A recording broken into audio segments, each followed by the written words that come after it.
The views, information, and opinions expressed during the following program are solely those of the individuals involved and do not necessarily represent the views of Access Communications, its representatives, or its employees.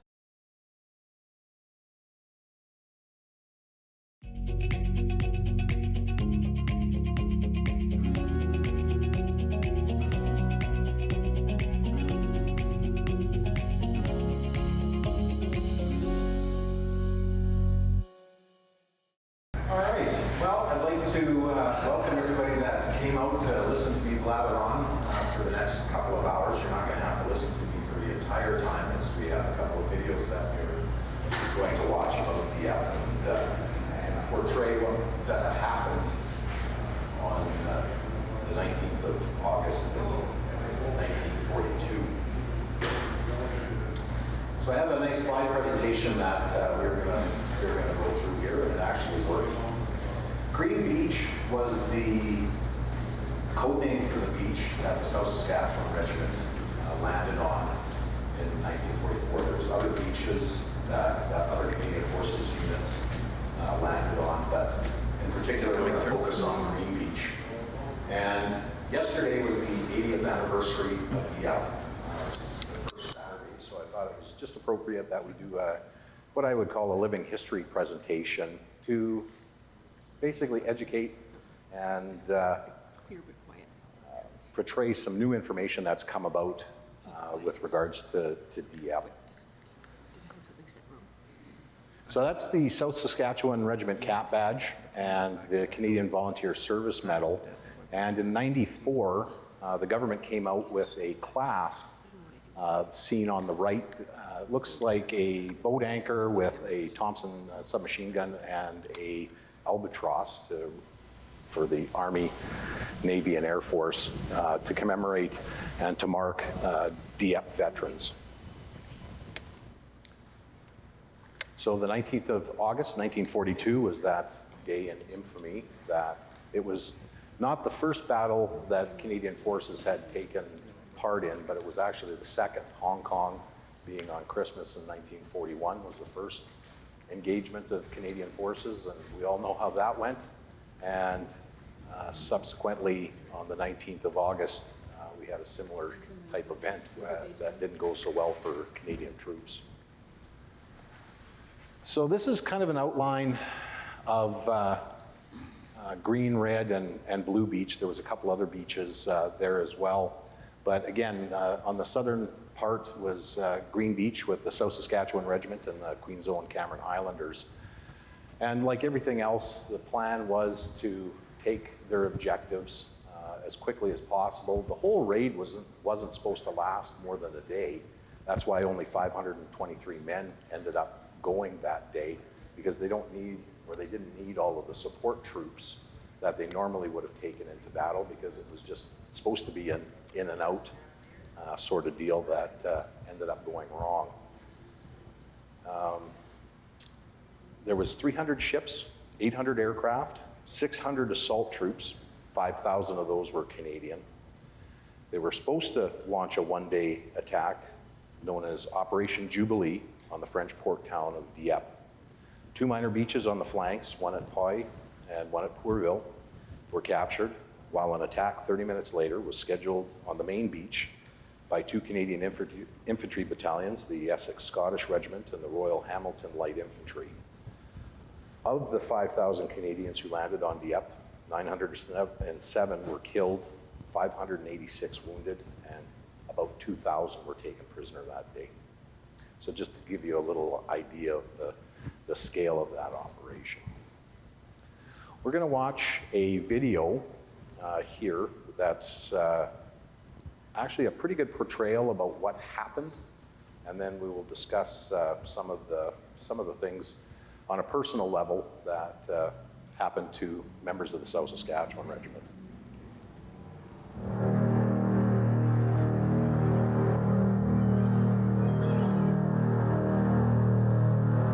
The Atlantic coast of France, with its steep chalk cliffs and pebbled beaches, an ideal vacation spot for summer tourists. But in mid-August 1942, This coast was the scene of the bloodiest day in Canadian military history, when the Allies decided to strike back at the Nazis with a large-scale seaborne raid at the quiet French resort town of Dieppe.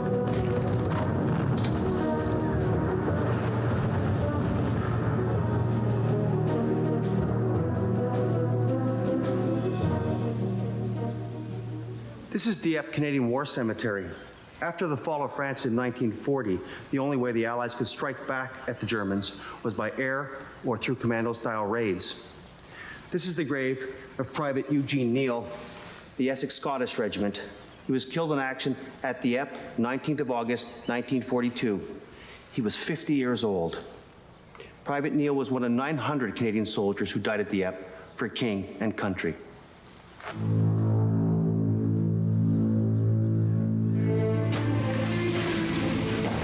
Summer 1942. For years, the Allies have been training in Britain, preparing for their eventual invasion of Nazi-occupied Europe. And now the Allied command decides to test German defenses by launching a large-scale seaborne raid to seize a fortified seaport. Their objective, a quiet French seaside town, Dieppe.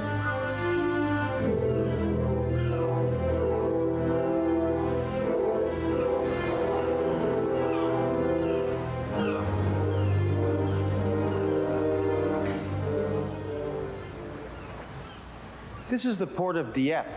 By the summer of 1942, Canadian troops had been in England for 2 years, training. They felt they were the best trained troops in the world and they were ready for some action. They would get their chance here on the beach at Dieppe.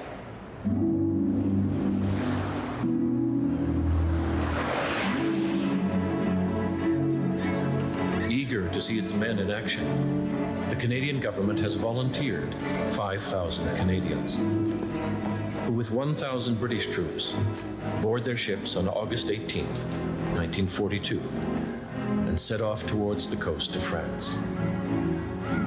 On board one of the ships is a young soldier with the Royal Regiment of Canada, 18-year-old Jack Poulton.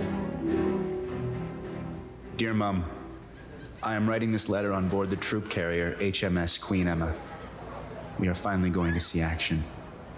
At present, we are headed for Dieppe, a German-held port on the French coast. There are hundreds of ships taking part in this operation. I only hope that we are as good as our fathers were in the Great War. Secretly and at night, the flotilla sails 100 kilometers across the English Channel to a position just off Dieppe.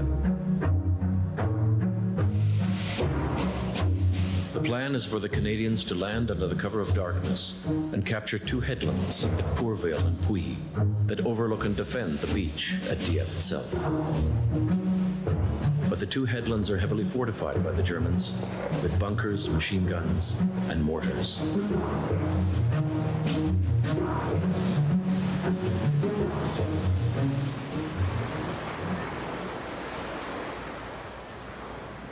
This is the beach at Puy, and on August 19th, this was the responsibility of the Royal Regiment of Canada.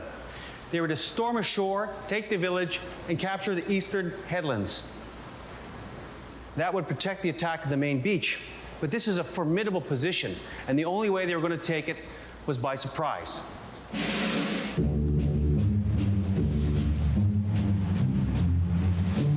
We are preparing all our weapons for action, and we'll be firing them in anger tomorrow.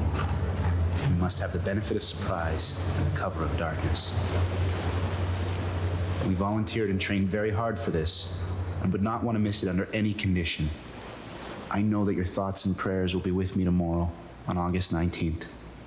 Your loving son, Jack. As they approach Dieppe, the ships are spotted by a German convoy, and the skirmish scatters the flotilla.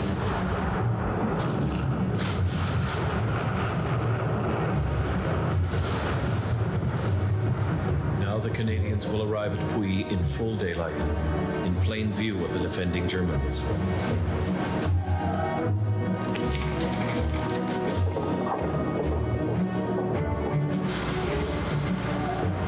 Now now we are landing 20 to 25 minutes late and in full daylight. Suddenly all hell breaks loose. The sky lights up with a giant display of fireworks. It sounds like 1,000 guns firing. Within 500 yards of the beach, we come under heavy machine gun and mortar fire.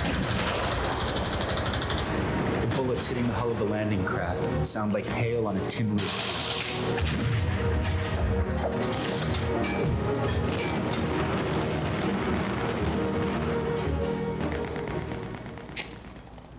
When the first wave hit Quees Beach, it was met by a hail of German machine gun fire, and the men were shot down as they left the landing craft and tried to cross the beach. The same thing happened for the second and third waves. The only way the men could survive was to run across their fallen comrades and get to the seawall or the base of the cliffs. Within minutes, the battle was a bloody shambles.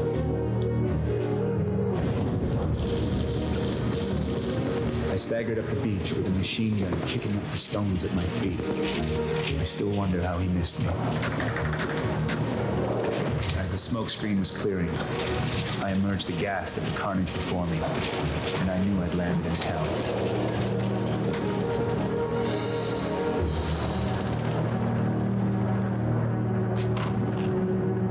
As the Royal Regiment of Canada is being slaughtered at Puyi, 6 kilometers to the west at Pourville, the South Saskatchewan Regiment has landed right on time.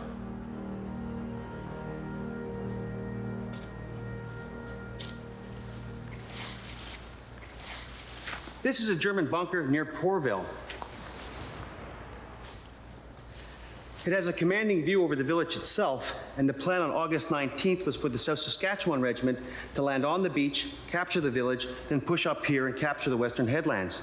By doing that, they would protect the main landing on the Dieppe beach.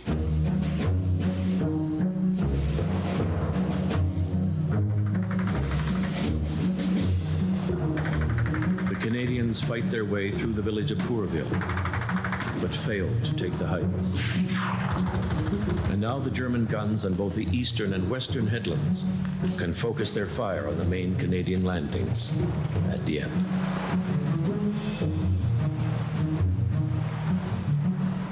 This is the main beach at Dieppe, and of course this was the major Canadian battlefield of August 19th, 1942. The plan was for the Essex Scottish to land right in front of us in this position, the Royal Hamilton Light Infantry down by the casino, and of course, they'd be supported by the Calgary tanks. You can see a couple of problems right off the bat, of course. The Germans have all the high positions, a defender's paradise. And secondly, this is a very big beach, and 1,500 soldiers really don't seem like very many to attack it. The infantry came in on time.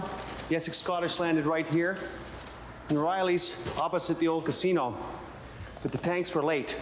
That meant the Essex Scottish had to cross this esplanade in heavy machine gun fire, and they were basically shot down as they crossed the beach. By the time the tanks actually arrived, they were able to advance across the beach, but they had to go around all the dead and wounded and get into the city. The problem was the city was all blocked off, and they couldn't advance onto their objectives. So after a while, they were withdrawn to this area here, where they fired to support the infantry. By this time, the Germans have been hammering the Canadians, and the beach is littered with the dead and wounded and burning vehicles.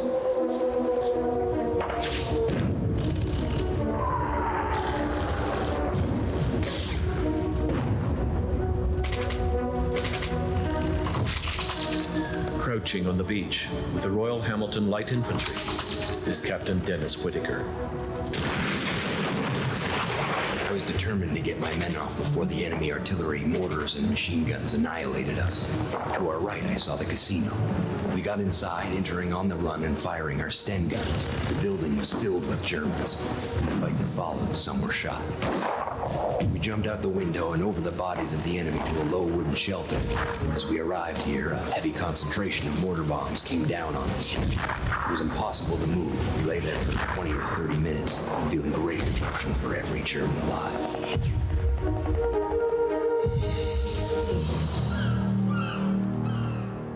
In the skies above, hundreds of RAF and RCAF fighters try to protect the ships and troops from hundreds of German fighters and dive bombers.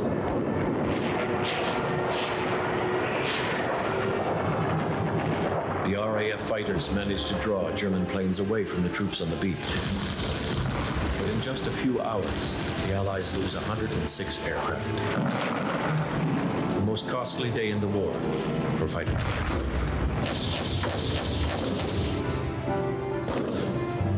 On the main beach at Dieppe, the first wave is pinned down and being slowly slaughtered. And with communications in disarray, the commander, 10 miles out to sea, believes the raid is going well and prepares to send 1,000 more troops into the killing fields at Dieppe.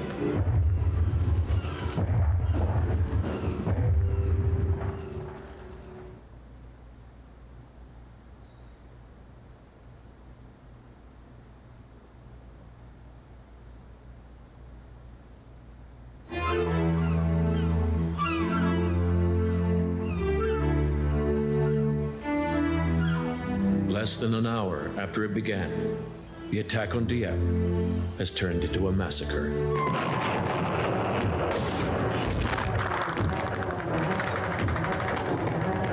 Thinking the battle is going well, the commander on the flotilla decides to send in more troops. With the Fusiliers Montréal is Montrealer Sergeant Major Lucien Dumais. The smoke screen was a flaming vortex.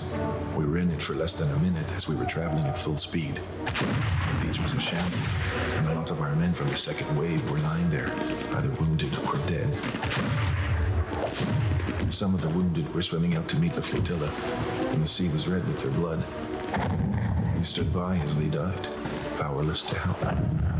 We were there to fight, not to pick up the wounded, but the whole operation was beginning to look like a disaster.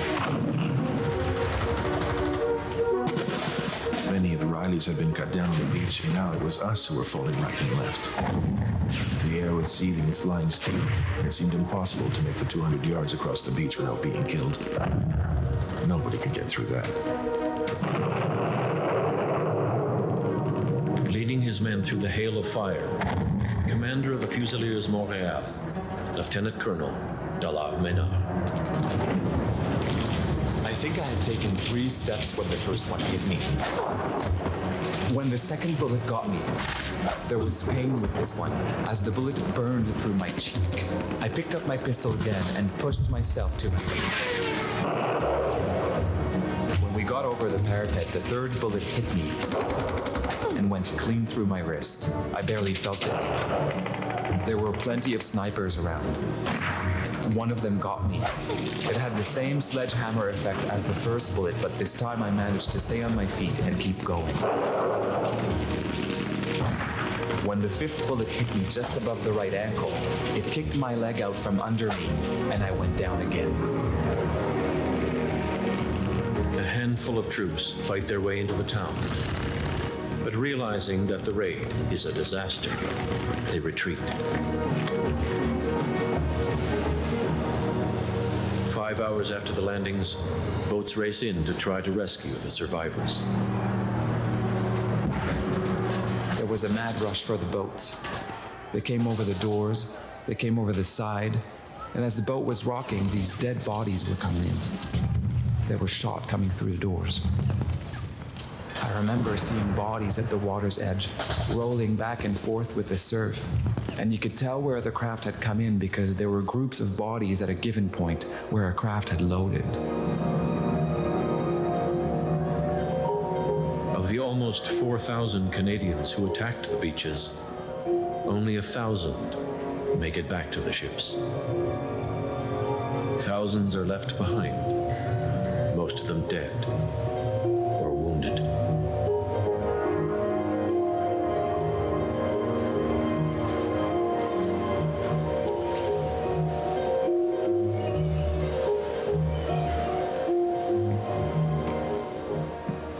Of all the bloody actions fought by the Canadians, to me, Huy is the worst.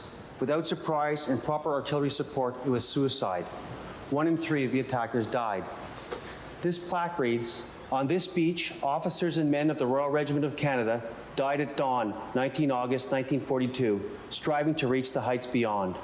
You who are alive on this beach, remember that these men died far from home, that others, here and everywhere, might freely enjoy life in God's mercy."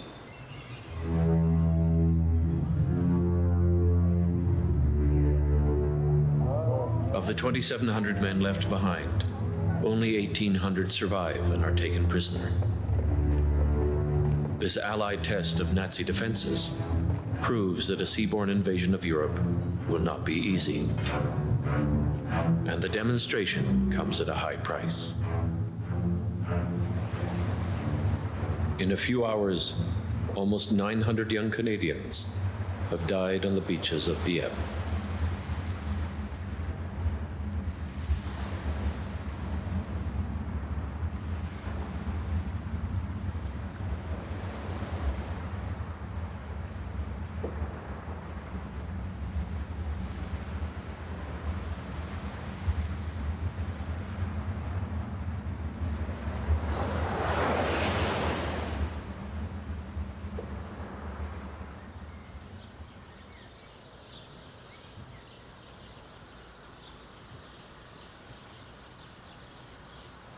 This is Dieppe Canadian War Cemetery. It contains the graves of 1,000 Commonwealth servicemen. 800 were killed at Dieppe. This is the grave of Private Kenny Ingram, the Royal Regiment of Canada. He was killed in action at Puy, 19th of August, 1942, and he was 20 years old.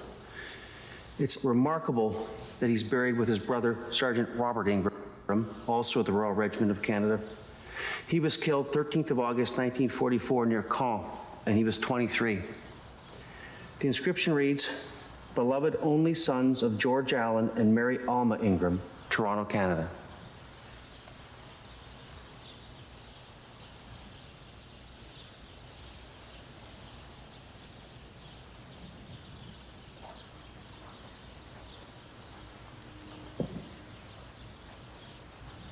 This is the grave of Sergeant Charles Teether, the Royal Hamilton Light Infantry, the Rileys.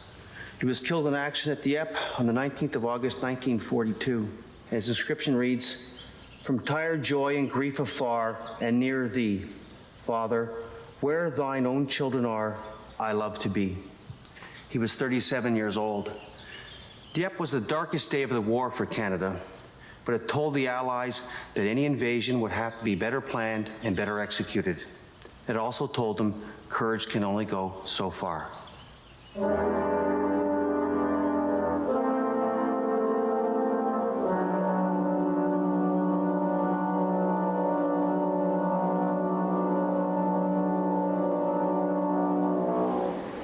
After the bloody failure of the seaborne raid at Dieppe, Nazi Germany's hold on Fortress Europe seems even more impregnable.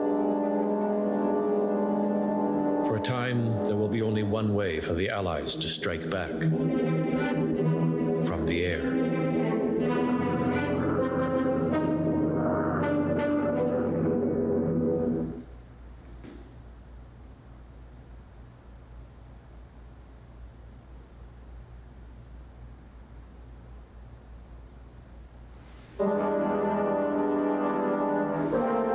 After the failure of the seaborne attack at Dieppe, the only way for the Allies to strike back at Nazi Germany is from the air.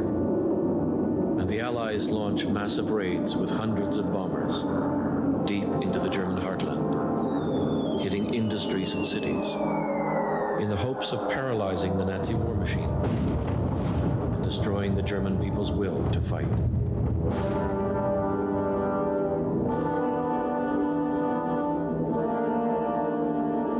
The raids require an almost endless supply of bombers and aircrew, and Britain's Bomber Command looks to Canada. Over 130,000 volunteers from all over the Commonwealth and from all over the world are trained on airfields across Canada. One of the 50,000 young Canadians to sign up is 20-year-old Jim Moffat. I wanted to fly. I wanted to be in the Air Force, but my education didn't qualify for me for a pilot, so they said, you better go as a gunner. We have openings for gunners. I didn't know at the time that they were losing a few gunners.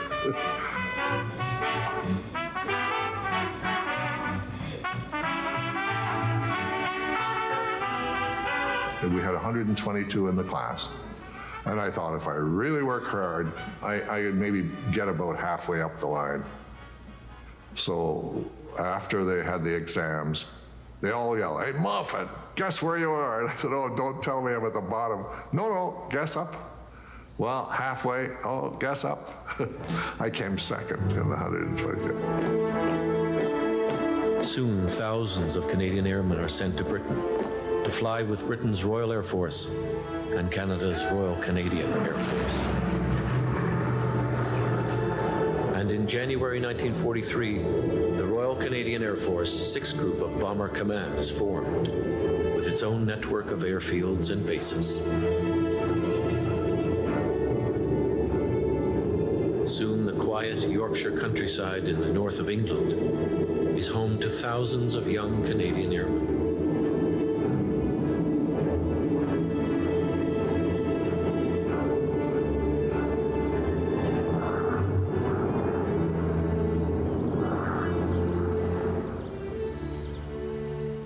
This is Skipton on Swale, and in 1944, these fields were a Canadian air base.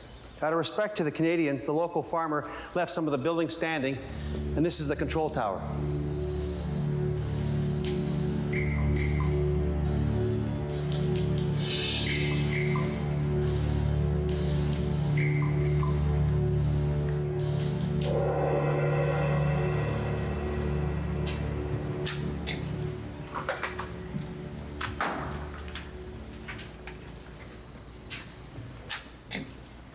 Although this is not an official memorial, it's a place that is treated with great reverence. There are several wreaths here from the RAF and the British Legion, and all of these people remember the men who served here.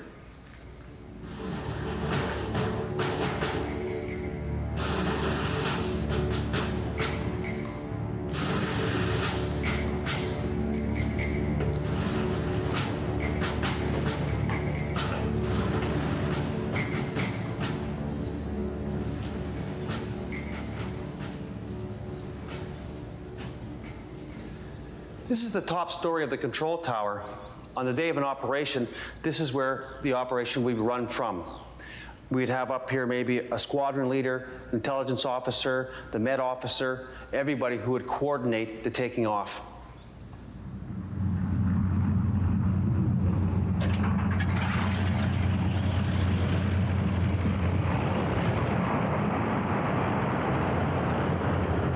This area had 3 airstrips, one right in front of us here, one north and south, and then one connecting them.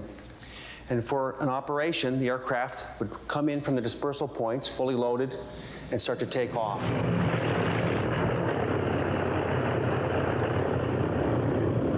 You can almost imagine them controlling the planes as they came around and they went off one by one. And of course, this was crucial. These planes are fully loaded with bombs and fuel, and if you have a mistake at this point, it's catastrophic.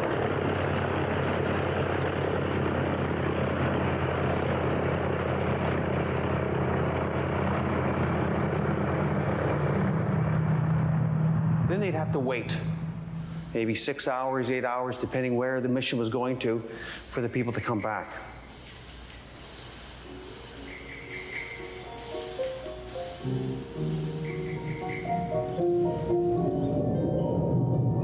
To avoid German fighters and flak, these Bomber Command raids deep into heavily defended enemy territory are made at night. I thought I would be scared. You are scared at portions of it, but everything is so unreal. You're 20,000 feet up, you're looking down, and you see these little black puffs, and you see the flak going up, coming towards the aircraft.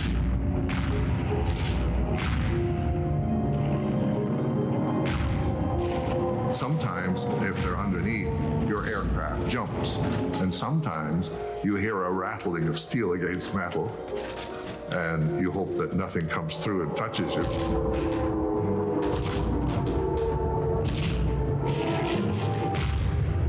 On our 3rd trip, we were crossing the Dutch coast, and we're still green. We had a fighter on our tail. He'd get up on us, and we'd go diving down, and we couldn't see him at all. There was a little aerial at the back that go pip, pip, pip, pip, pip, pip, pip, pip, pip. We knew he was there because this thing was pipping away. But we couldn't see him. And of course, it went a little faster, and then he hit us. Just like someone throwing a handful of peas against a tin roof.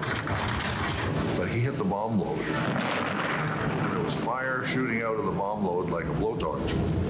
So my job, hello, skipper, fire coming from the bomb load.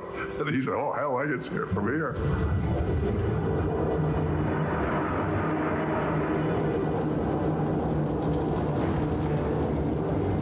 And he puts it in a dive to get the fire out, and he said, navigator, give me a reciprocal course for back home. Fortunately, the fire goes out. Fortunately, the fighter left us alone because he thought he had one, and we headed for home. He called each crew member. The wireless op didn't answer, and the tail gunner didn't answer, so I said, I think Jack has bought it because I see pieces of the turret sticking up. Do we go all the way up to the North Yorkshire? We have a wounded man, and we have 2 people dead, and starting to run short of fuel.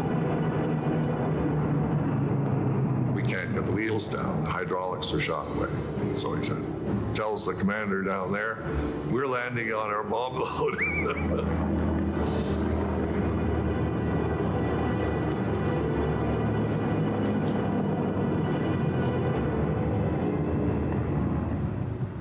If there was a problem on the way back, if they signaled that they had a man wounded aboard or engines were out, they would call for the recovery units.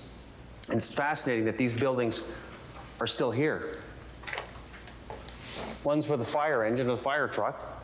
The second one's for the ambulance to get out as quickly as possible if a plane had problems. The problem with a returning plane was it was often out of control or could easily go out of control. And these meant very tense moments in the control tower.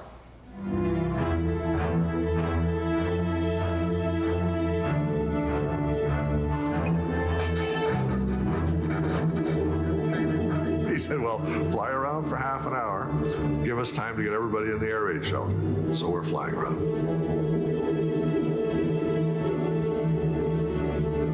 And Cardi, our engineer, comes to. He had passed out. He was shot in the eye and the arm and broke his arm. Well, he said, we have to cut a hydraulic line, a specific one, to lower the wheels. So he passed out 3 times trying to show us which one. And finally we do, and we cut the line. Wheels come down, we land.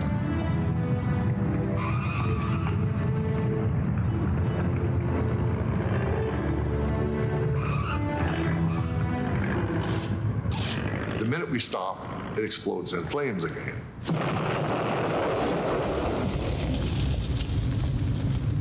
The one thing I did regret, I should not have gone around to the back of the back turret to check Jack Finley, because he got a 20mm shell, and it wasn't a pleasant sight. He was a very good friend, and after that, I made no friends. I had people that I would drink with and so on, but I made sure that I had no real personal friends after that, because you can't live with it. By 1944, Bomber Command is losing over 50 aircraft a week. The chances of an airman surviving a full tour of 30 operations is only 2 in 10.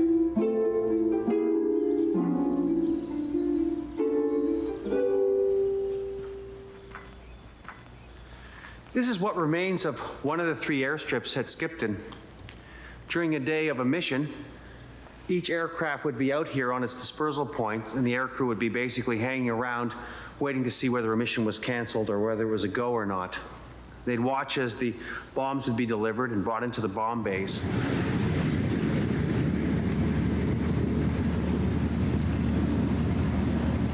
When they brought out extra fuel tanks, that means the raid was going to be in Germany, and all the crew knew what that meant.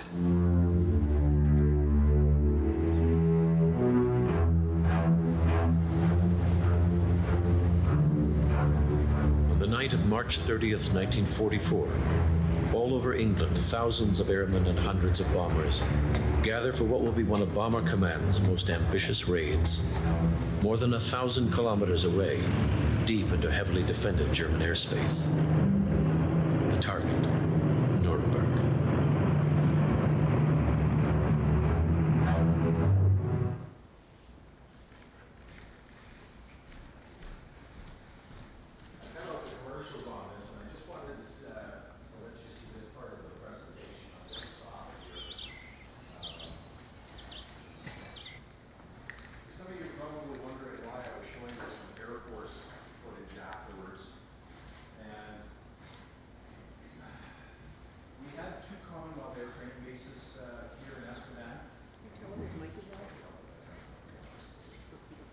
We had two Commonwealth Air Training bases here in the southeast, one in Estevan and one in Weyburn, where they learned how to crew bombers and other aircraft. And during the course of the Dieppe Raid, not only were the infantry involved in it, the South Saskatchewan Regiment, but we also lost two RCAF pilots, not from this area, but from Saskatchewan in particular. One was from 66 Squadron. He was a flight sergeant, killed in action, was shot down during the course of the raid. The other one was from 403 Squadron, and he was a pilot officer, John Gardner. Gardner was originally, had joined out of Ottawa, but came out of Lemberg, Saskatchewan, and Flight Sergeant Ronald Lyons from 66 Squadron was out of Saskatoon, and they were killed during the Dieppe Raid, providing air cover for the Canadians. So again, we can't just remember the little bits and pieces of all of this. There was other things involved, and I'll talk a little bit more about Saskatchewan's contribution and not just the Southeast, because again, I think it's important to talk about all of the contributions that we did from the province, not just from our little corner here, but because of Dieppe, it was affected probably more than most. This gentleman here is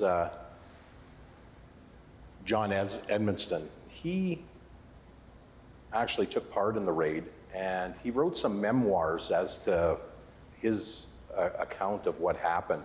And I'm going to read some of the excerpts from his memoirs, Memories and Reflections on the Dieppe Raid of August 1942. And he and his son, he was getting along in years by the time he had wrote this. And I think it's poignant just to kind of hear somebody that was there and their story. In May 1942, our regiment, about 840 men, was moved from the English mainland to East Cowes on the Isle of Wight for combined operations training behind a complete security curtain. Later, 523 men from our battalion were chosen to actually carry out our role in the raid.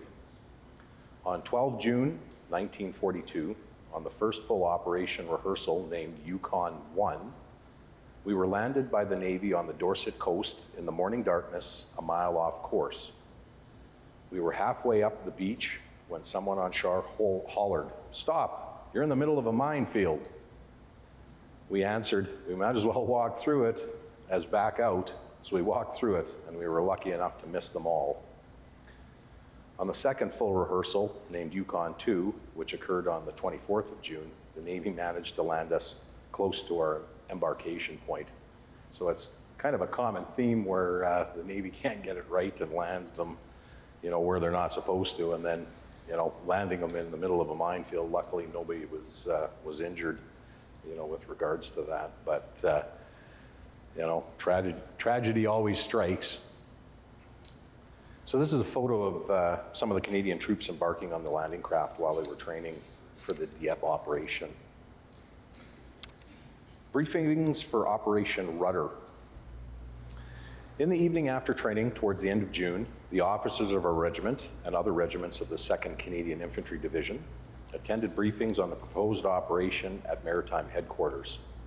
There was a complete model of the landing sites and our regimental objectives were outlined, but at first, no names of the towns were given. We were told by the briefing officer's surprise was to be the element that would ensure our success. We were to speed our run and be on our objectives before the Germans would rouse or wake themselves and man their defensive positions. Lieutenant Len Dickens and myself, both young junior officers, questioned how we were going to achieve surprise when we all knew how prepared the Germans were for attack. After all, every time the moon and tide were suitable for a German crossing and landing, we increased our alert. We got no answer to our question. The naval officer told us to be quiet and not to repeat the question.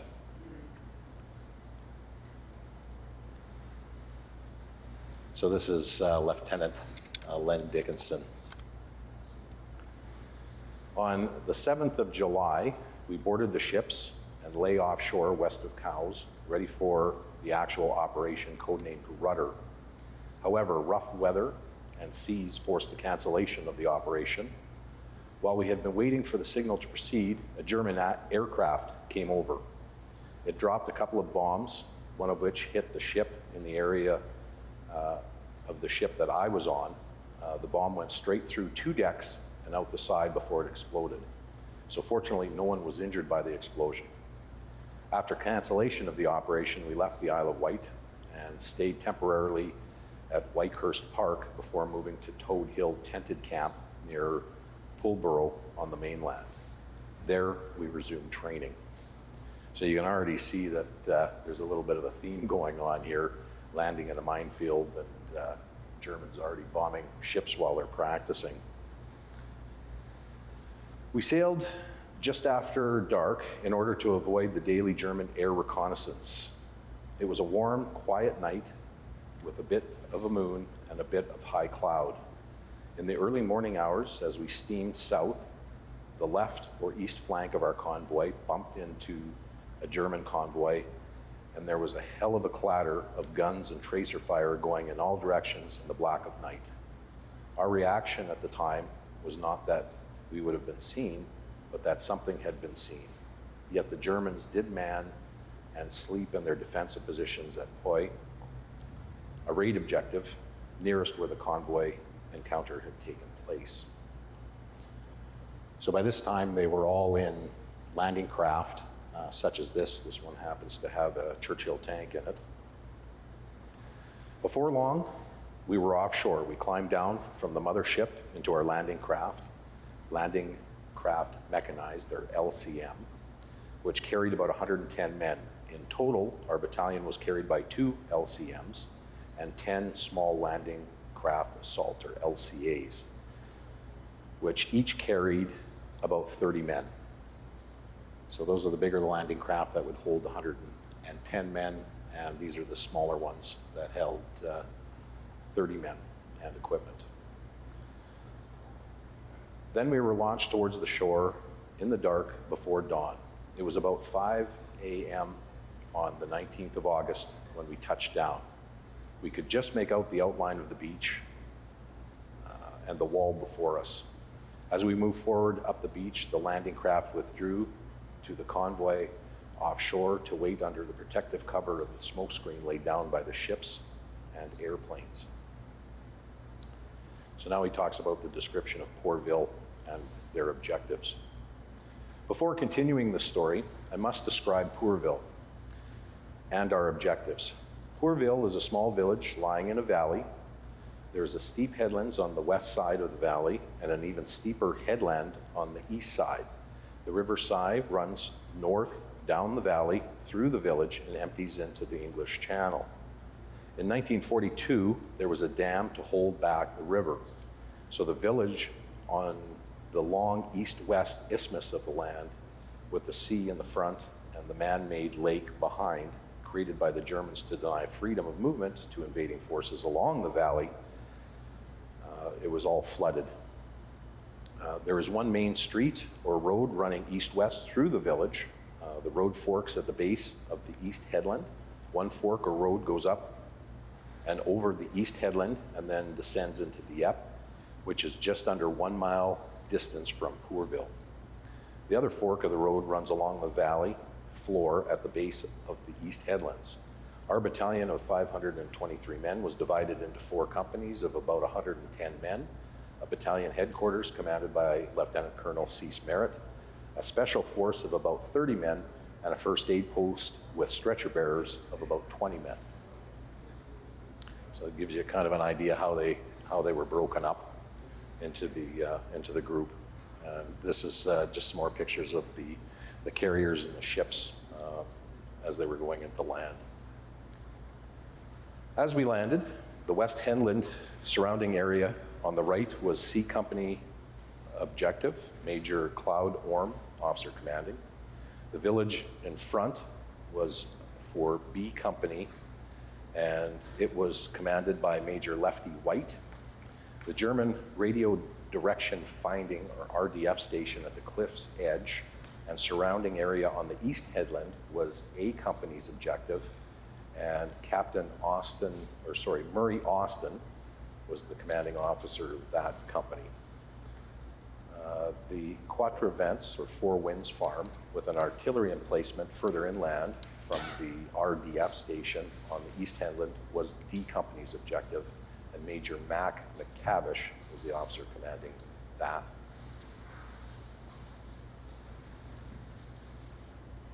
So there we have Major Lefty White, commanding officer of B Company, Captain Murray Austin, commanding officer of A Company, and Major Cloud Orme, commanding officer of C Company. I couldn't find a photograph of Major McCavish, unfortunately, to be able to put up with this. And this is what the radar station, the German radar station, just on the north side of Pourville looked like. And that's what they were trying to get a hold of. And it's just one of those things to note here at this point. There was a special team, as mentioned, that was with a Royal Air Force technician for radar, and they were hopefully going to have a look at that and dismantle it, take parts, and return to see what kind of German technology that they had with the Air Force. And they were given command commands that if that Air Force technician was to get captured, they were to shoot him so he didn't fall into enemy hands because of his knowledge. He was also given a cyanide tablet to take in case he got captured as well. So they didn't want him falling into enemy hands just because of his knowledge and what he knew about the British radar system. And of course, we were trying to learn what was going on with the German side.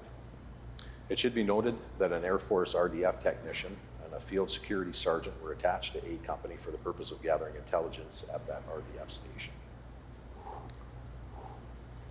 This is Lieutenant Colonel Cease Merritt, and he was the commanding officer at the time, from 1941 until he was captured at Dieppe. So now Lieutenant Emiston talks about the landing operations at Pourville and Green Beach.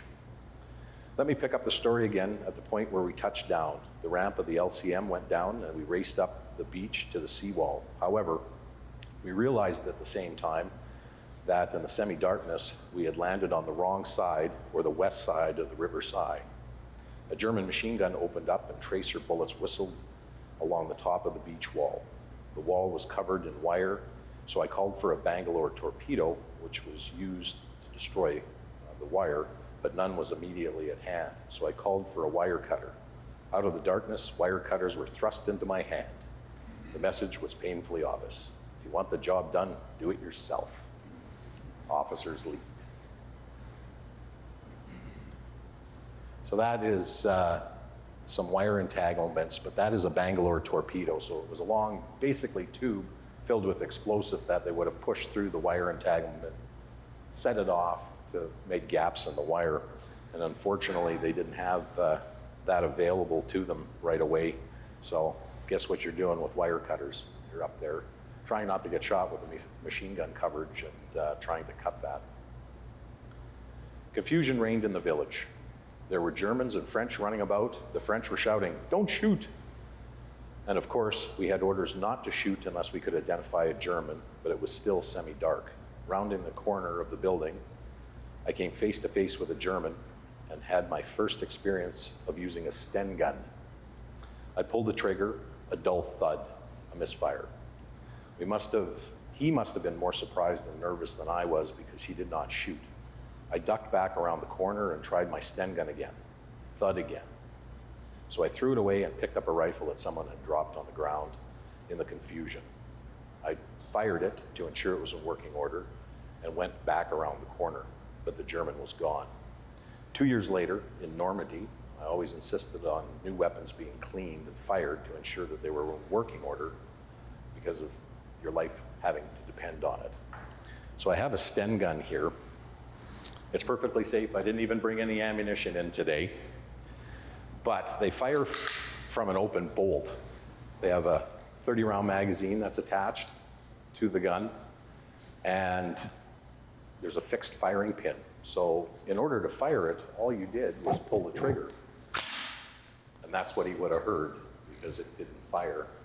So he would have tried to cock it again and again. So from just the accounts that I've read, there was probably some grease and some dirt or sand inside the action that wouldn't have allowed it to fire. So they were a little bit finicky. They were easy and cheap to manufacture and train on. And with this, you had a tremendous amount of firepower when they worked. But again, like everything else, they have to be kept clean. And when you're in combat, if anything's dirty, you find out about it right away. So that is our Sten gun from our story. Not that particular gun, because I wasn't over at Dieppe to go collect it, but I wish I was.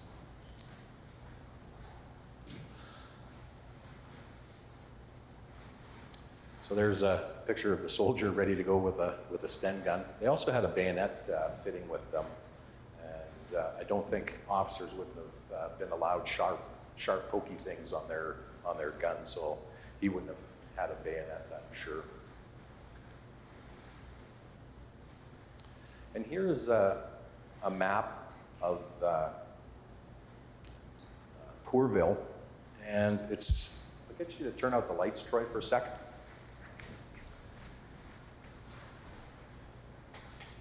This is where I should have brought my laser pointer. In the center, you can see the little dark patch. That is the river that's running through the center.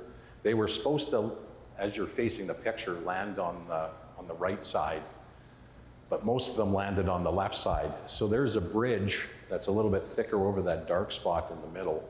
That is where Colonel Merritt was rallying the troops and moving them across that bridge to get onto the proper side so that they could take the headlands. So machine gun fire from the high spots just made that quite difficult, and it was one of those things where you weren't able to get across, so he had to rally the troops and earn himself the Victoria Cross for his valor and doing that. But not just that, but that was the main effect of all of that. The air photo shows Pourville as it appeared in August of 1944. Little has changed from the time of the Dieppe Raid 2 years early, except that the light-colored lots in the photo indicate where houses and buildings were torn down after the raid to deny cover should any more landings be attempted there once again. So the white, you can see the white spots up at the top, and then the beach, and then the water, and where the river, the dark spot is where the river drains into the English Channel. Major Lefty White of B Company was the large central hotel on the north side of the road before the bridge. So I asked him to lay down some covering smoke on the bridge, which he did. My little group of 4 dashed across the bridge. The next thing I recalled, I was lying on my back on the rocks down in the ditch on the far side of the bridge. The concussion of a high explosive blast had lifted me right through the air. 2 stretcher bearers were dressing a slight scalp wound. I felt my face and it was wet with the blood. I tried twice to get up and fell each time. I had landed on the base of my spine and my legs were temporarily paralyzed. Colonel Merritt came over and told the stretcher bearers to evacuate me, but I said that I'd be all right in a little while. From there, I saw Colonel Merritt walk across into the face of the fire and urged the remaining men across the bridge more than once. He also picked up and carried to safety my friend Les England of the Special Force, who was seriously wounded attacking a strong point, which covered the road exiting Pourville. Later I learned Les was put aboard a landing craft that was sunk. He was then picked up by a destroyer that ended up being bombed. He crawled out of the hole on the side of that ship and was picked up by a 3rd ship that ended up delivering him back to England. So the poor guy, although very unlucky, ended up surviving and being transported back to England. And this is the photo of Les England. He was from Weyburn.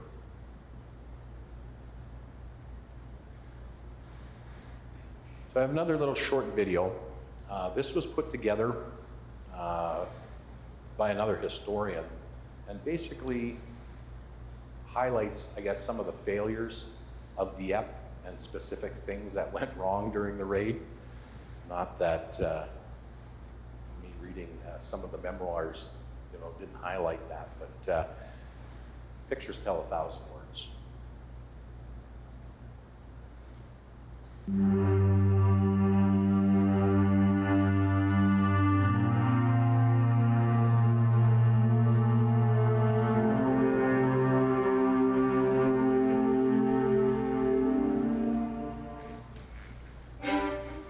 In early 1942, World War II wasn't going too well for the Allies against Nazi Germany. The Nazis were deep within Soviet territory, and the Western Allies were making little or no progress in North Africa or Western Europe.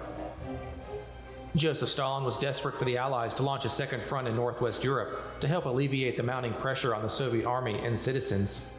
Finally, a decision was made by the Allied High Command to launch an assault on German-occupied France that was slated to begin in early July 1942.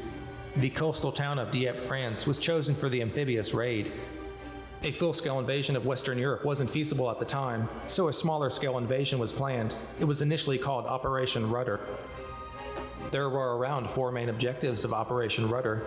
The first was to launch a Western front in Europe to draw German resources away from fighting the Russians.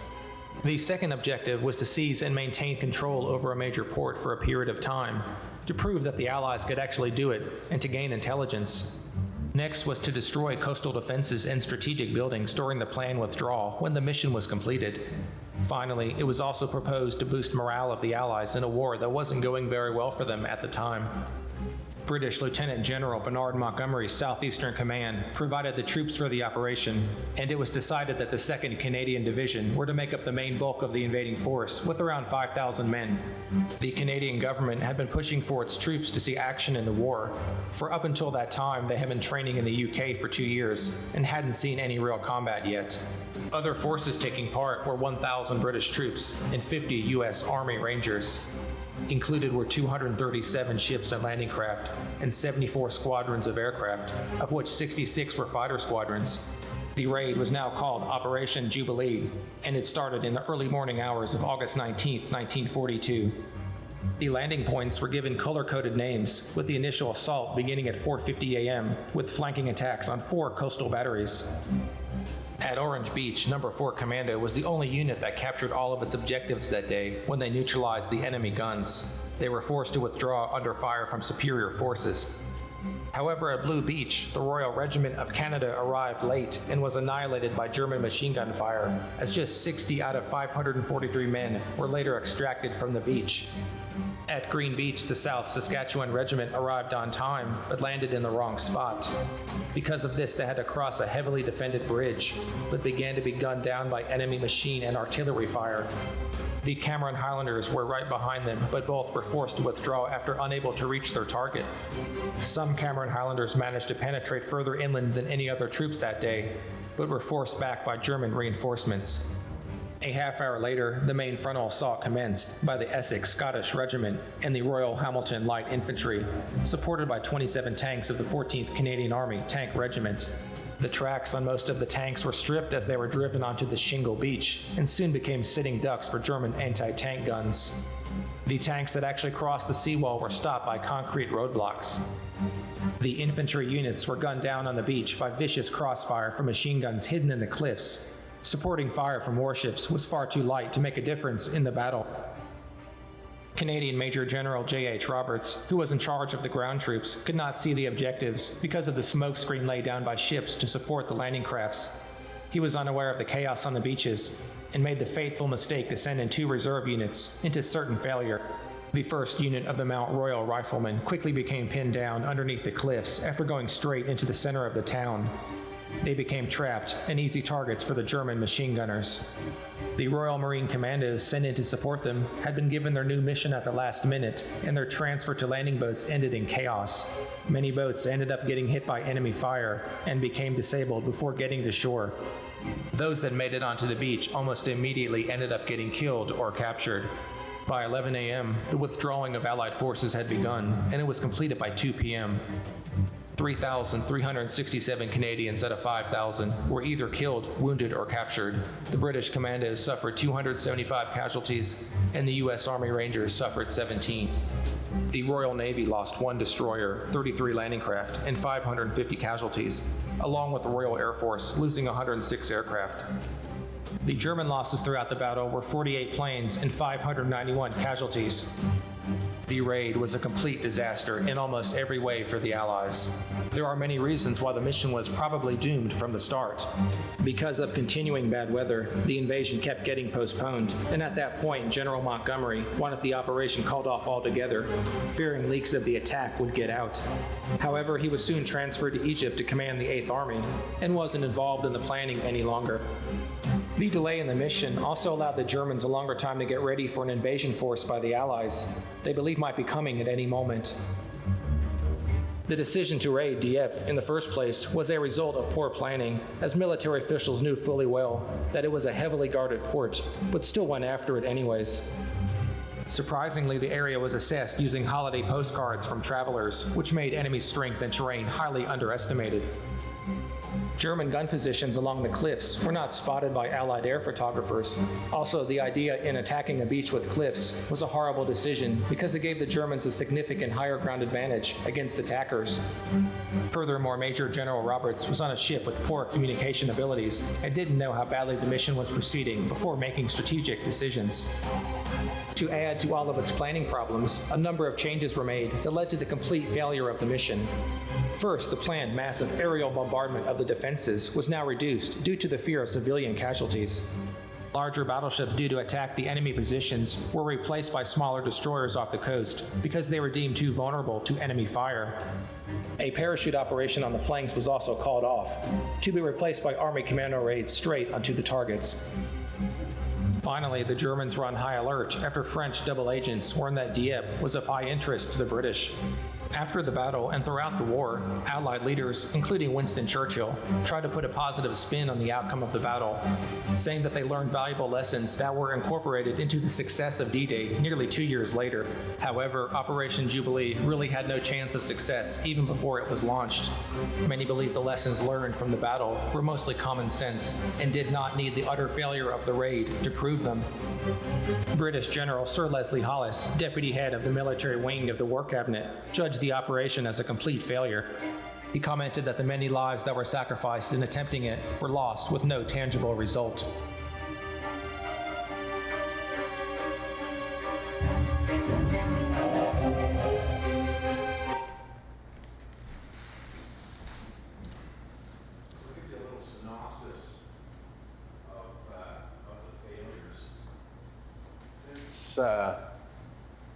Since this video was put out, actually, we have some new information, but the aftermath of all of this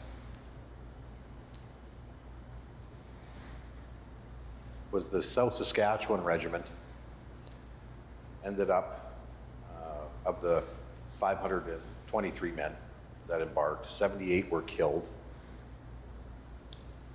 3 died of their wounds. 3 died as prisoners of war for a total of 84, which is 16% of the men that embarked. 89 were taken prisoner. Of the 89, 24 were wounded. So there was 166 total men that were wounded. So the total fatal and non-fatal casualties were numbered at 446. Now, you have to remember that there was a little bit of chaos that was going on by the time the men reached back to England. And I'd found this out when I was talking to Brad Racina, who had done a Karen presentation in Regina yesterday that we were up to, because he'd asked me for some statistics on all of this stuff. And I was going by the Dieppe nominal roll and counting, just physically counting who had had what happened to them at that point. And there was a number of 268 men that returned to the UK. And that ends up actually not being correct. There was about 353 men that made it back to the UK. And of those, quite a number of them were wounded. So probably over half. So what we think happened with this 268 number was that's who answered roll when they got back to England, and the rest of the men were either on board hospital ships or in hospitals or getting some kind of care somewhere along the line and hadn't reported. So it took some time to be able to find out who was taken prisoner of war, who had been actually killed on those days, and then of the men that actually did make it back, a lot of those were wounded and wouldn't have been able to answer roll the next day as well. So I just couldn't even imagine, being back, over in England and trying to sort out of, the 2,000 that made it back, out of the 5,000 that went over, half of those guys were wounded and injured. Some of them were walking wounded. Some of them have to have hospital care, and I'm sure some of them, succumbed to their wounds afterwards as well. So trying to get all of that sorted out and find out who was where, would have been a daunting task, just to say the least.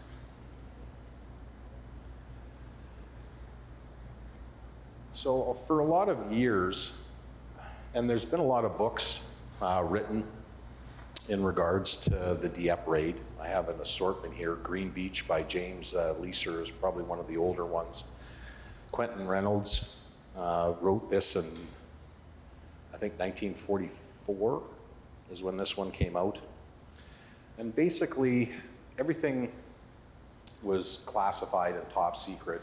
Initially, the Dieppe Raid was reported to the Canadian public as a huge success, and everything had went well, and blah, blah, blah, blah. And then all of the casualty rolls started popping out, and everybody's just like, why are there so many, killed in action and prisoners of war? If we won this battle and everything was hunky-dory. Well, then things weren't, that great, and now all of a sudden governments have to cover their actions. So, it was a prelude to D-Day, and we were doing all of this stuff to learn lessons and testing out German defenses and everything else. Well, it turns out, just in the last few years, a lot of documentation has been uncovered. There's a gentleman by the name of David O'Keefe. He's a Canadian from Ontario. He was a historian. He had written a book and has since updated that book as he got access to 150,000 pages of classified documents. And a gentleman by the name of Ian Fleming, you may have heard of, he wrote the James Bond series, was working in the intelligence sector in the British forces at that time, and came up with a plan So I keep on schedule here and don't go rambling on for hours about some of this stuff. I gotta read from my notes. So Mr. O'Keefe had done some research with all of this documentation that he had found, again, just in the last 5 or 6 years here. British naval officers used Operation Jubilee to target the German-made Enigma coding machine. It was an electro-mechanical piece of equipment that was used to basically encode and decrypt secret messages through a series of rotors and mechanical devices. So it was a nice little box. Unlocking a device would mean knowing the enemy's intentions, information that could potentially reveal German intent, capability, hopes, and fears. It's like reading your opponent's email, or better yet, reading your opponent's poker hand and know exactly how to play or use your forces, says O'Keefe. The Allies relied on it in almost every decision that they made throughout the Second World War. While the British were successful in breaking into the 3-rotor Enigma machine, everything changed on the 1st of February 1942 when the Germans introduced the 4-rotor Enigma device, instantly blacking out a place called Bletchley Park, and that was the secret decoding station for the British during the war. According to files, British naval intelligence believed that in order to crack the 4-rotor Enigma machine, a pinch raid was necessary. A successful pinch raid would mean secretly stealing parts of the machine, code books, and setting sheets. So part of all of this was a gentleman by the name of Ian Fleming. So this was some of the Canadians that were captured at Dieppe being marched along. This is Bletchley Park. It was the main coding center, and it still stands. That's a fairly modern picture of Dieppe, or of the encoding devices that they were using. And that's what an Enigma machine looks like, and that's a 3-rotor. So in the top center, you can see the 3 colored. There's a dark one and then 2 light ones. Those would be discs that you would set the coding in on. You would type into that machine, it would come out with random letters. You would use the same settings on the other end, type the garbled message into it, and it would type out what was said. So they had spent a long time, trying to decipher this, and then all of a sudden now they've upped the encryption and updated their security protocols and made it a 4-rotor Enigma machine. Now, there's millions of more combinations and things just kind of going downhill in a hurry. So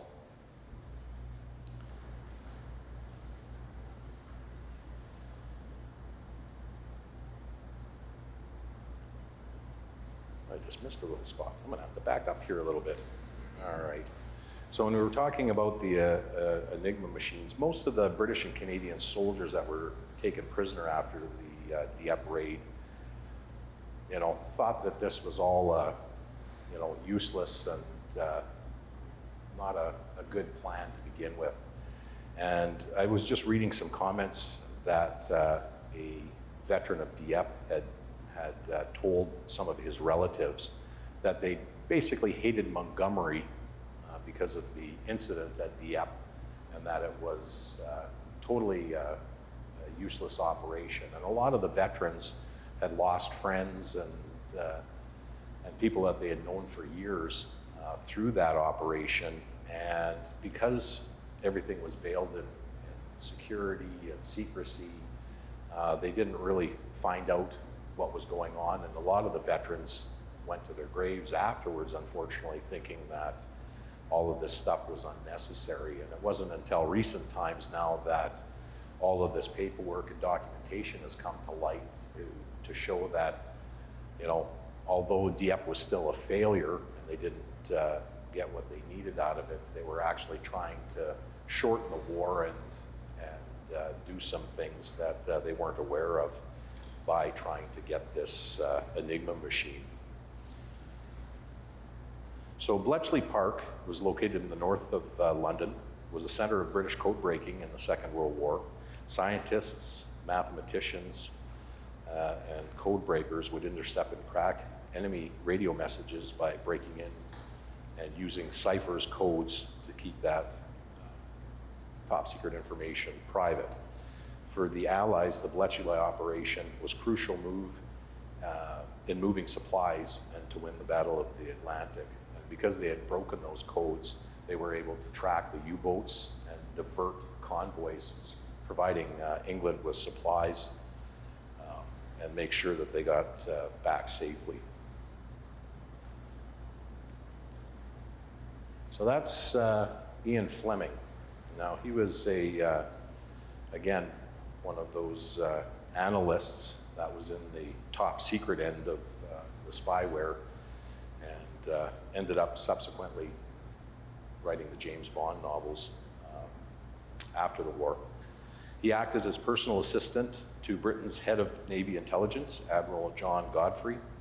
He, along with other naval intelligence specialists, created Number 30 Commando, or 30 Assault Unit as it was called, a team of special commandos that were put into the Dieppe operation under the unit name 40 Royal Marine Commandos. According to the newly discovered files, while Fleming and the 30 Assault Unit were looking to hit various German vessels that were in the Dieppe harbor, their primary target was a German headquarters located at the Hotel Moderne near the main harbor in Dieppe. Believe it or not, so here's a map of yellow, blue, red, white, green, and orange beach. And in the red dot in the center is where the Hotel Moderne was right in Dieppe. So the main attack would go in, clear out that hotel. And the whole idea behind it was if you wanted to steal something, you had to make sure that the Germans didn't find out that it was stolen, because they would just change the encryption of those machines, and what you stole would be of no value. So they used the raid as a cover. It was just a normal attack. The British and Canadians went in there to do all of this, and then, our Enigma machine would have been destroyed, and they wouldn't have been any of the wiser. And that's probably part of the reason why they didn't use a whole bombing campaign, because they didn't want to destroy a lot of the buildings, because then they wouldn't have been able to capture any of this top secret material that they were after. So again, not justifying what happened, but there was a lot more to what they were doing and why they didn't want to do some of the things. That's actually a picture of the Hotel Moderne as it stands today. It's still an operational hotel, believe it or not. You can still go there and stay if you like. And it was German naval headquarters in 1942. So a search plan revealed that the British Naval Intelligence considered the Hotel Moderne to be the German naval headquarters and control center. They believed that the hotel room would house the Enigma coding machines and a safe with enough material regarding German war operations for the next 6 to 8 months. On August 18th, the 30th Assault Unit was put on the British ship, the HMCS Locust, whose mission was to breach the inner channel and deliver the Royal Marine Commandos into port. Despite several attempts to reach the harbor, the unit was later sent on its landing craft, but it also failed to reach the main beach. And there is a picture of the HMCS Locust. While Fleming was located on the HMCS Fernie with instructions to return to British ports with any material that the 30th Assault Unit obtained, no pinch material had reached the ship, and Fleming and the ship returned to Britain empty-handed. There's a picture of the HMCS Fernie. An unearthed, long-classified after-action report written by one of the Sudan Germans, known by his anglicized name, Maurice Latimer, who said that his orders were to proceed immediately to German General Headquarters in Dieppe, to pick up all documentations, etc., of value, including, if possible, a new German respirator. And respirator was most certainly a code word referring to the Enigma machine. Of the 5 men on this mission, however, none got close to the Hotel Modern. Only Latimer returned in one piece. One of his fellow soldiers was killed, one was badly wounded, the other 2 were captured and spent the rest of the war in a German hard labor camp. Had the pinch been successful, it would have had a substantial effect on the war. There were families out there that think their sons died for nothing, and now that they know all of this information, there was a real purpose, and that purpose could have shortened the war had it been successful. Several months after the failed operation in Dieppe, the mines of Bletchley Park finally broke the code for the 4-rotor Enigma machine. But we can never look at Dieppe the same way, says O'Keefe, but now we know that there was somewhere or somewhat of a silver lining in Canada's darkest day. So at least, again, with some of this new information that's come about, we can basically say that, you know, it wasn't all for naught, and these men did survive or serve a purpose. And unfortunately, you know, a lot of them are never going to know that because they didn't dig this information up until recently. You saw in Norm Christie's document there that Dieppe and the Canadian War Cemetery that houses some of the graves of the Canadian soldiers, the ones that were killed at Dieppe in particular. The land was donated to the Canadian people. The land to which the cemetery stands is the gift of the French people for the perpetual resting place of the sailors, soldiers, and airmen who were honored within.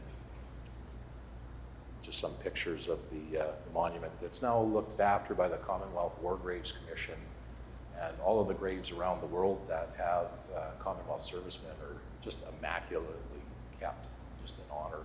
And a lot of the citizens, especially in well, France, Belgium, and the Netherlands, you know, school kids go and look after and plant flowers especially on the Canadians' graves, because the Canadians were probably the first troops that they would have seen when they liberated them from the Nazis in late 1944 after D-Day.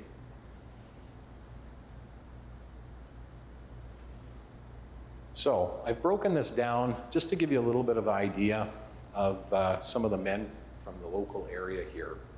We had, of the 102 that were killed in Dieppe, that were from Saskatchewan, 50 of them were from the Estevan area, or the southeast. So Lance Corporal William Knight of Estevan, he got hit by an artillery shell on the beach during the retreat, and his valor was mentioned, and he was awarded, mentioned in dispatches for his courage. Private Robert Wallace, age 40, Private Norman Thompson, age 20, Lance Sergeant George Solomon Jr., he was 31. Private John Wynn, 24, Private Charles Pinckney, 27, Private James Clark, he was 31. Private David Powell, one of the poor guys, he was wounded and ended up dying of his wounds on the 22nd of August in a prisoner of war camp. They didn't realize what had happened to him, but there was some other prisoners that were wounded that were treated with him that knew he was killed.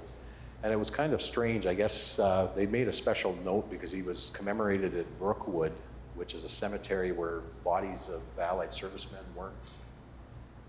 that weren't recovered or weren't found. And we don't know why he was buried there, because if he died in German hands and it was at a hospital, the Germans were usually pretty good about burying enemy combatants. So we don't know why that he was buried there. I don't know if it was just some paperwork error, you know, somewhere along the line, maybe one of those things that we'll never know the answer to. Private Michael Feist of Toronto, his mother, though, had lived here in Estevan, and he was with the Royal Regiment of Canada. And then from Weyburn, Lance Corporal Walter Heinzman, 31. Private Walter Taylor, 24. Private William Baniak, 23. Private William Morrison, he was 22. Private Robert Burns, he was 36. Joseph LeBlanc, 26. Warrant Officer Second Class James McAvoy. McAvoy was another unfortunate individual. He tried to get onto the landing craft, or had gotten onto the landing craft. One of them were destroyed, so he ended up washed ashore by a place called Mahon Plug. He was 33. Private Russell Stewart Jr., he was 35. Lieutenant Leonard Kempton, he was 21, a young guy. He was one of the platoon commanders in C Company. He was also mentioned in dispatches for his heroism. He was also given a Croix de Guerre, which is a medal for valor by the French government for his actions at Dieppe. Private Jules Gagnon, 27. Sergeant Cyril Clark, he was also 27. And Private Frank Jewell, he was 20.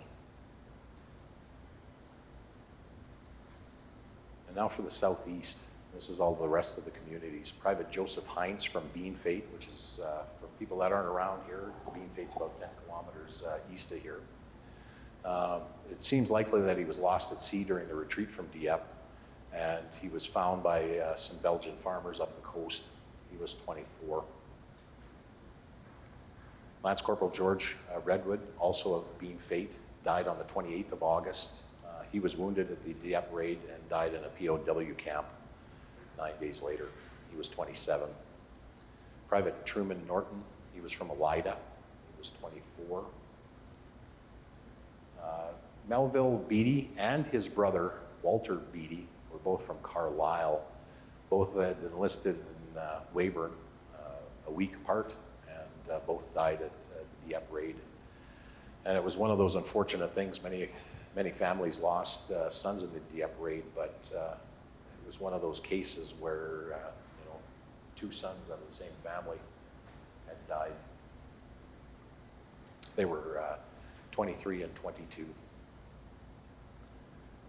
Private Ralph Margetts of Manor, he was 27. Private James Duncan Campbell of Arcola, he was 45. Private Richard Collins Jr., also of Arcola, 37. Richard Kerr from Kisby, he was 29.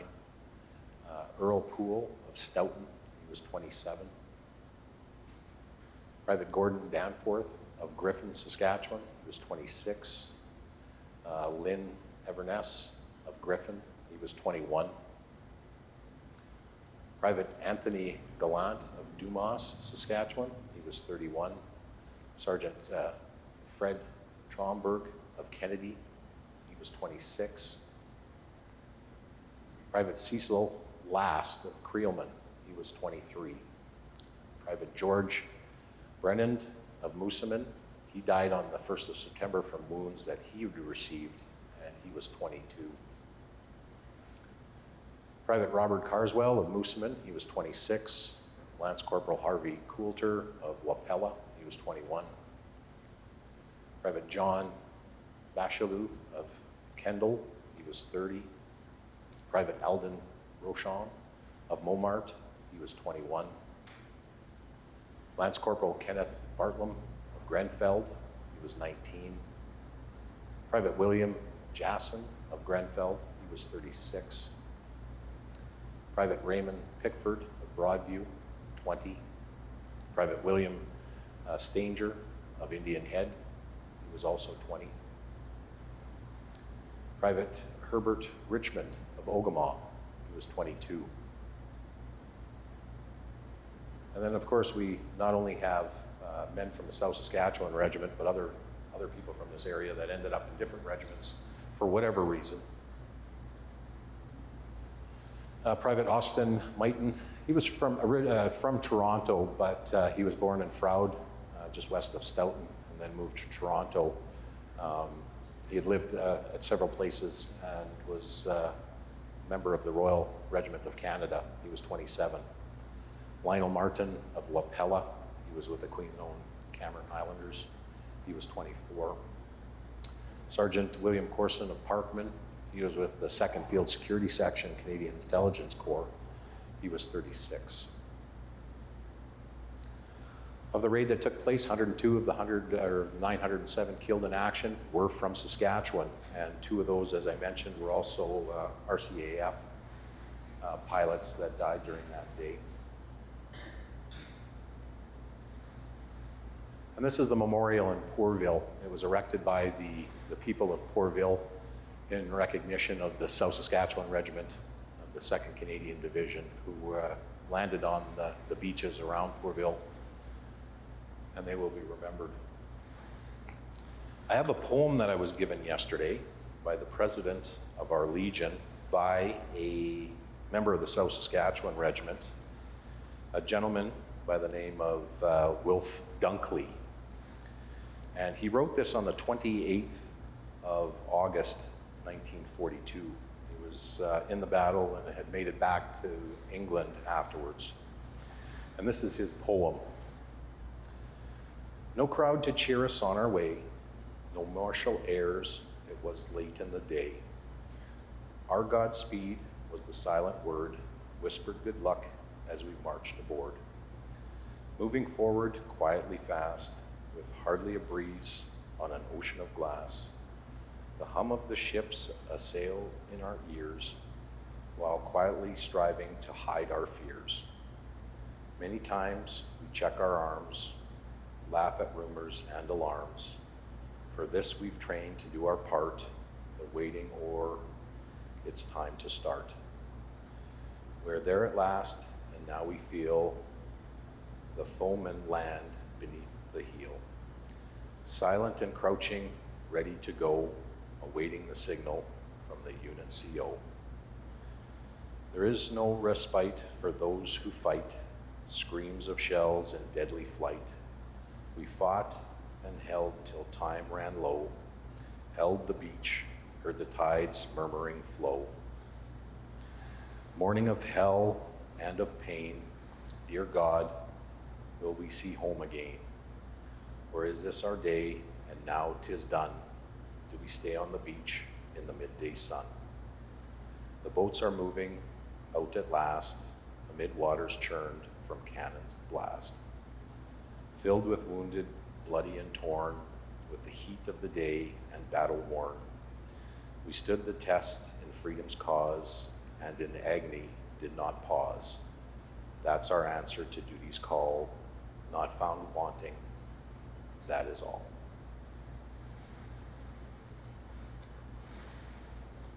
We will remember them. And that is my presentation for Dieppe on this 80th anniversary of Operation Jubilee. We do have some things up front here that I would welcome you to come up and have a look at. We have some operation maps with some objectives that were on them. We do have some personal items from some of the men that actually took part in the Dieppe Raid, as well as some mannequins representing the South Saskatchewan Regiment, the Cavalry Tank Corps, the Commando units that also took part in the raids, as well as some newspaper clippings and some other items. And you'll notice up here too, I have a German uniform. And some people ask, well, why are we celebrating or commemorating the Germans? And I tell people, you have to look at history as a whole picture. We look at the victor side of things. We look at the casualties that we had and that we have lost throughout our communities. But I think it's also important that the people on the other side of the fence, in this case, the Germans, not all of them were bad. They were just doing what they were told, just like our boys were doing what they were told. They were defending their homeland. They weren't all Nazis and evil at the end of the day. They were just doing their job as well. And as you heard in the film documentaries that we had, there was a little over 500 of them that lost their lives throughout the Dieppe Raid as well. So again, we don't glorify war by any stretch, but we need to remember so that hopefully that this isn't repeated somewhere down the line. So on that, I ask you to come on up, have a look at some of our displays. You can have a tour of the museum. We've got probably about 15 minutes before lunch, which will be on the museum today, so feel free to enjoy lunch. We will be going out to the city cemetery just on the north half of town. If you are interested, we are going to be laying some flags on the veterans' graves out there for approximately about an hour. You're invited to come out and have a look at our veterans cemetery here in Estevan and have a look at some of the veterans' names that we've had here from this area. Other than that, and pending any questions that you guys have and some tours, feel free. Yeah. Yep.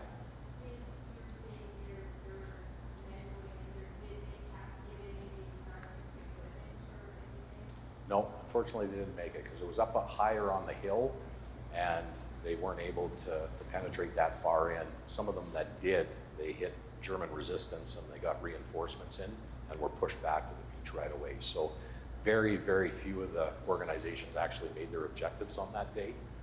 And yeah, it was just a horrible, horrible thing. Lee's uncle was captured at Bruegel, and we've been following some of the areas that they went and were kept as prisoner, in Poland, and Stargard, which is on the north side of Poland.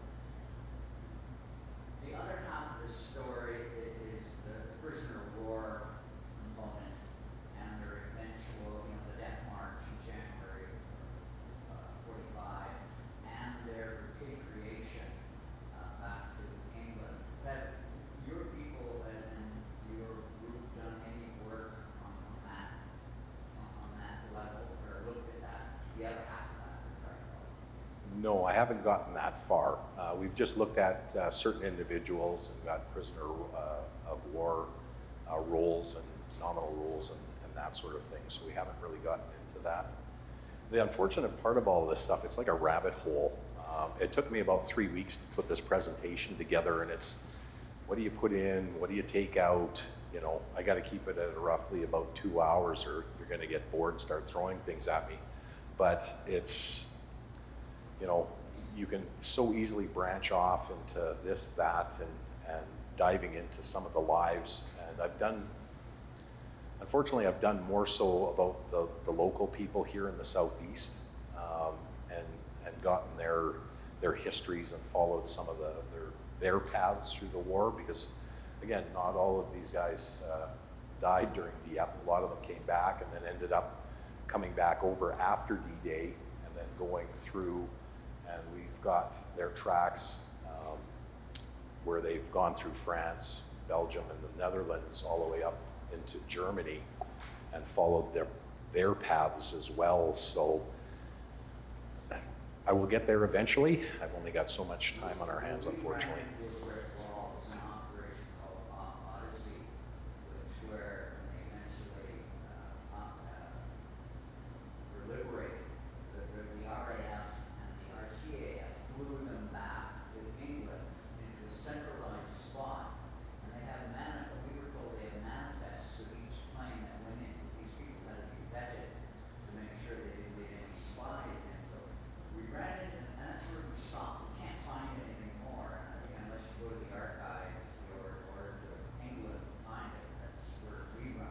Yeah, and unfortunately, some of the paperwork that I wanted for the presentation here, I got an email back from Libraries and Archives Canada, basically that the information that I had requested wasn't available until October for different aspects of things because they're moving or transferring documents from. If you ever get something off Wisely, I'd really be interested. Yeah. I think we would, that's for.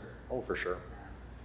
And again, like I say, I've gotten, I don't know, hundreds of documents, under request from libraries and archives, and have been weeding through all of this stuff. It's just, there's so much material, and unfortunately, to be able to get it and get it digitized, so I don't have to go to Ottawa to dig through all of this stuff, is a benefit. But I've been working on all of this stuff, especially, well, COVID for me was good because, gave me some time to go digging through a lot of this stuff, but then also the archives were closed. So, you can only do so much digging and whatnot through all of this stuff. And then I've been trying to get more information from this David O'Keefe on the 150,000 pages of documents that he's gotten with regards to all of this stuff, because he's done a few little things, and there was a documentary with regards to this pinch raid and all of the stuff that Ian Fleming was doing with his commandos. And, it wasn't just the Dieppe Raid, there was a bunch of other things that were going on, behind the scenes as well, that just recently got all declassified. So, and then, like I say, the manifests and all of that stuff that have been closely guarded secrets at the time, because they didn't want that to, if they were going to find German spies, which I'm sure that there probably were a few. We had ours in there. There was a group that were German speakers that they had told to go raid, the German naval headquarters when they had a chance, and a lot of those guys were killed and captured. So, there's a lot of things going on behind the scenes that, we probably will never know 100% of the story, but as time goes on and things are declassified, after so many years, we might be able to learn some more things about this. So. I think you said there was a small group of U.S. Rangers that participated in the raid? Yeah, 50 of them. 50 of them. So in such a American Canadian involvement here, what was that small American group? Where did they fit into the picture? Were they going to the radar? No, it was just like the number 3 and number 4 commando at the time. They were just given their assignments to kind of sneak in and take out batteries and gun emplacements and help out where they could. Because again, the radar technology was kind of the big, a big prize there, if they could capture some of that, to see what the German technology was at the time to detect, airplanes and all of that stuff. So if they couldn't capture it, they could at least knock it out to make it a little bit better. And then again, technology was at the point where they were using anti-radar things, or they could triangulate on enemy radar to be able to bomb it and get it out of commission before they put these big raids forth, so they could keep a lot of their planes in the air. So, yeah, lots of things going on. And 1942 wasn't a banner year for the Allies, and basically up until D-Day in 1944, everything was going pretty badly for the Allies at that point. Everybody was kind of hanging on by their fingernails, trying to just keep their head above water, so to speak. With the way the Germans are, and they pushed everybody out, and they were occupying France and Belgium and the Netherlands all at that time. Had a pretty good foothold on things. So. Yeah.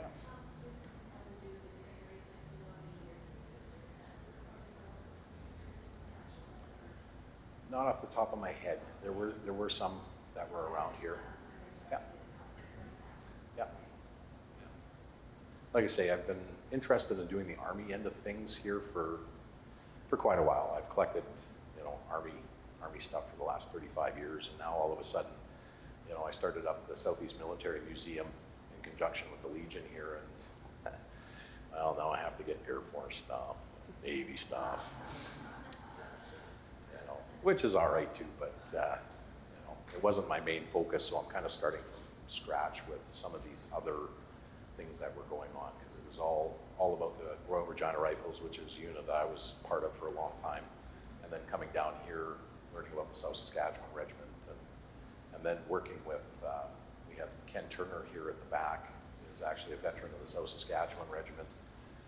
Post-war, he wasn't old enough to be around during Dieppe, but served with the South Saskatchewan, as well as Captain Rob Brooks, who was also a member of the South Saskatchewan here as a sergeant post-war. So, you know, getting to meet some of those guys, and then I've been here for long enough. I got to meet a lot of the SSR veterans through the Legion over the years, and seeing them pass away, you know, because none of them are young. Even most of our World War II veterans now are in their mid to late 90s.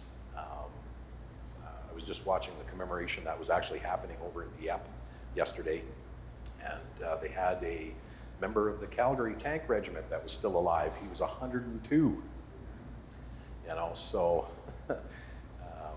out of all of the World War II veterans that are still alive, there's only, you know, very few of them left with some of this stuff. And that's why I think it's important that, you know, I put on these type of events. We do one in the spring in April to commemorate Vimy.